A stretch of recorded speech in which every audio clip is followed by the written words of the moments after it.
Saudi अरब के Mecca Medina highway पर हाल ही में हुए भीषण हादसे में जहां हैदराबाद के कई परिवारों ने अपने प्रियजनों को खो दिया, तो वहीं इसी शहर के एक दंपति समीर और आयशा के लिए टिकट से जुड़ी एक छोटी सी मुश्किल जीवन रेखा बन गई। इस दंपति को बस में सफर करने से मना कर दिया गया था और महज कुछ घंटों बाद उन्हें उसी बस के दुर्घटनाग्रस्त होने की सूचना मिली। ऐसे में लोग इसे कुदरत का करिश्मा बता रहे हैं। हैदराबाद के समीर और उनकी पत्नी आयशा तबस्सुम ने मूल रूप से 9 नवंबर को सऊदी अरब के लिए उड़ान भरने की योजना बनाई थी। उनका मकसद धार्मिक यात्रा के लिए मक्का और मदीना पहुंचना था। उन्होंने उसी बस में सफर की बुकिंग कराई थी जो बाद में दुर्घटना का शिकार हुई। हालांकि अंतिम समय में टिकटों की कंफर्मेशन या बुकिंग से जुड़ी कुछ दिक्कतों के कारण उन्हें बस में बैठने से रोक दिया गया। इस रुकावट से वे उस समय जरूर निराश हुए होंगे क्योंकि उनके करीबी रिश्तेदार और कई परिचित उस बस में सवार हो चुके थे। समीर और आयशा को बस में जगह नहीं मिल पाई। इसके कुछ ही घंटों के बाद उन्हें मक्का मदीना हाईवे पर उस बस के एक टैंकर से टकराकर दुर्घटनाग्रस्त होने की भयानक खबर मिली। यह हादसा इतना भीषण था कि इसमें 45 यात्रियों की जान चली गई, जिसमें समीर और आयशा के करीबी रिश्तेदार भी शामिल होने की बात कही जा रही है। इस खबर ने आयशा और समीर को गहरे सदमे में डाल दिया। वे जानते थे कि अगर सब कुछ योजना के अनुसार होता तो शायद वे भी मृतकों में शामिल होते। अपनी जान बचने के बाद दंपति और उनके परिवार के सदस्यों ने इसे अल्लाह का करिश्मा या ईश्वरीय हस्तक्षेप बताया। उनके लिए टिकट की वो छोटी सी तकनीकी बाधा वास्तव में एक बड़ा बचाव साबित हुई। दुर्घटना के 4 दिन के बाद समीर और आयशा को 13 नवंबर को सऊदी अरब के लिए नया टिकट मिला, जिससे वे अपनी मूल धार्मिक यात्रा पूरी करने के लिए रवाना हुए। लेकिन इस बार भावनाओं का सैलाब निश्चित रूप से पहले से कहीं अधिक गहरा था।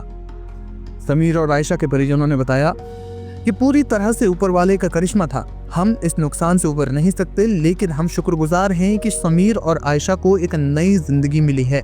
टिकट की उस छोटी सी मुश्किल ने उन्हें मौत के मुंह से वापस खींच लिया। यह घटना उन अनिश्चितताओं और चमत्कारों का एक मार्मिक उदाहरण बन गई है जो जीवन में अप्रत्याशित रूप से सामने आते हैं। समीर और आयशा के लिए यह यात्रा अब सिर्फ एक धार्मिक कर्तव्य नहीं, बल्कि एक नए जीवन की शुरुआत कही जा रही है। आपको बता दें कि इस घटना में मारे गए लोगों के शव भारत नहीं लाए जाएंगे और उन्हें सऊदी अरब में ही सुपुर्द खाक किया जाएगा।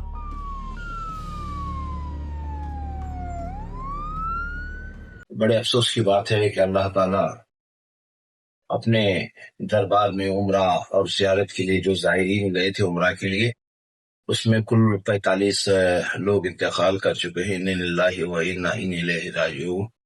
अल्लाह ताला उनको मेरे हबीब के सदक़े में उनको जन्नतुल फिरदौस में आला से आला मुक़ाम अता फरमाए। 45 लोगों में एक शहर हुबली का भी एक बच्चा है जो वहाँ ड्राइवर का काम किया करता था। उसका भी कल रात में सुनने में आया कि हुबली का भी बच्चा कर्नाटक से भी है। बहरहाल जितने लोग इंतकाल हुए उनके अहले खाना को, उनके बिरादरी को मैं सब्र जमील अल्लाह ताला अपने हबीब सदक़े में तमाम लोगों को सब्र जमील अता फरमाए और उनके गमों में हम भी बराबर के शरीक हैं।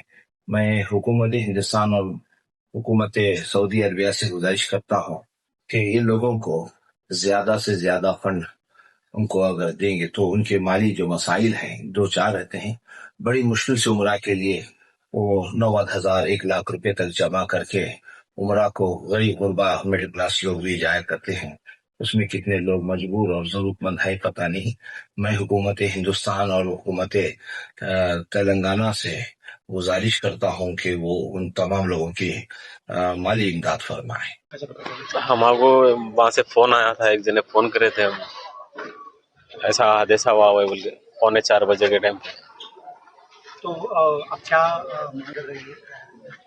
तो कितने लोग आपके फैमिली के 4 मेंबर है। 4 मेरे भाई है, बड़े भाई है मोहम्मद मंजूर, वालदा है शौकत बेगम, भाभी है फरीन बेगम और जाहिन है भतीजी। तो कैसा पता चला आपको इन्फॉर्मेशन? फोन आया था हमारे को, एक बच्चा है मक्के में, उन्हें फोन करा था, उसको मालूम हुआ। क्या कहना चाहेंगे अथॉरिटी से, क्या कहना चाहेंगे? जल्द से जल्द हमारे मालूमात होना और क्या है इंफॉर्मेशन मिलना हमारा। हाँ, और जाने के लिए भी बंदोबस्त करने का है। अच्छा, अभी अधिकारी आपके पास आए थे, वो लोग क्या बताए? एमएलए साहब यहाँ पे नागपल्ली के एमएलए साहब आए थे और अधिकारी भी आपसे कुछ बात हुई तेलंगाना सरकार की तरफ से? 5 बजे तक मालूम होता और लोग मालूम अच्छा, कुछ लोगों की इलाज चल रहा है, हाँ। आपको कुछ पता चला है कि आपके फैमिली वालों की हेल्थ कैसा है, क्या है? नहीं है, नहीं मालूम कौन है, वो नहीं मालूम। जी कौन से ट्रैवल से गए थे? मक्का ट्रैवल से। अबू धाबी में लास्ट 20-25 ईयर से वो वर्क करते हैं, ड्राइविंग वर्क। यही मंथ 9 तारीख को उम्रा के लिए गए थे अबू दुबई से। ठीक है, तेलंगाना के जो फैमिली जो 44 लोग का जो डेथ हुआ है, वो पूरे फ्रेंड्स थे। उसके अंदर 20 लोग जो है फैमिली थी, वो फ्रेंड्स थे। फ्रेंड्स बोले कि हम उम्रा जा रहे हैं, तुम भी आ जाओ। तो 9 तारीख को वहां से छुट्टी लेके उम्रा गए थे। कल रात में उम्रा खत्म हुआ तो मदीने की तरफ सफर था। जितने मक्के से जब निकले मदीने की तरफ, तो रास्ते में जो है ना पेट्रोल का टैंकर आके बस को लगा दिया। उसमें आग लगकर 45 तकरीबन लोगों का डेथ हुआ है। उसके अंदर एक मेरा बड़ा भाई भी है, अब्दुल गनी सिरहट्टी। इनके साथ कुछ बात हुई थी? कल रात में बात हुई थी। कल रात में बात हुई थी कि मैं अभी मदीने जा रहा हूँ, मदीने 2 दिन रह के उधर से जाऊंगा, फिर अबू दुबई आऊंगा, फिर इंडिया आऊंगा। तो आऊंगा तो फिर वो रिटर्न जाने के चांसेस थोड़े कम थे। तो फाइनल आ रहा था, अभी आके इधर ही रुकने वाला था। उनके कितने फैमिली के बारे में? फैमिली उनके 4 बच्चे हैं, 3 लेडीज है, 1 बॉय है। 2 औरत बच्चियों का शादी हुआ है और 1 बच्ची का शादी होना है। सर, यहाँ पे उनके कितने भाई और उनके पिताजी वगैरह? उनके पिताजी का डेथ हुआ है, उनकी माँ है, और एक बड़ा भाई जो है वहीं पे सऊदी में रहते हैं, वो भी ड्राइविंग करते हैं। किस किस्म, मतलब उनका नेचर कैसा था? नेचर वेरी गुड, बहुत हम्बल पर्सन थे, बहुत सबसे मिलनसार थे, जैसे कि बहुत सादगी, बहुत अच्छा बंदा था। बड़े अफसोस की बात है कि हमारे हुबली शहर में गणेशपेट के रहने वाले अब्दुल गनी सिरहट्टी, उनके 2-3 भाई हैं और तकरीबन 15-20 साल से वहां पर नौकरी पर हैं। वो 20 ईयर्स, वही 15-20, तकरीबन 28 साल से वहां पर नौकरी पर हैं बेचारे। वो उम्रा को गए थे, बदकिस्मती से आज वो एक्सीडेंट हुआ है टैंकर के साथ। उसमें पता हम लोगों को इन्फॉर्मेशन मिली है कि वो इंतकाल कर गए हैं सब। बड़े अफसोस के साथ ये बात करनी पड़ती है। पूरा मोहल्ला, हम सब भी घर में तमाम गम में शामिल हैं। अब उनका भी एक ये है कि भाई क्या हम जा सकते हैं क्या वहाँ सऊदी अरब को, मक्का के नजदीक।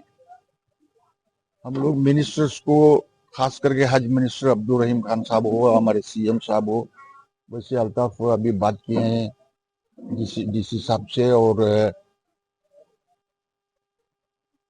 हमारे इंचार्ज मिनिस्टर संतोष लाड साहब से। हम लोग भी कोशिश करेंगे कि क्या हम मदद कर सकते हैं। अगर ऐसा हमारे सामने बात आती है तो भेज सकते हैं बोल कर, अगर परमिशन मिली तो हमारे अंजुमन की तरफ से हम भेजने की भरपूर कोशिश करेंगे। और हम तमाम लोग उनके बराबर रंज में शामिल हैं, उनके गम में शामिल हैं। हम दुआ करते हैं अल्लाह ताला से कि अल्लाह ताला उनको सब्र तहम्मुल दे और उनको बर्दाश्त करने की ताकत दे।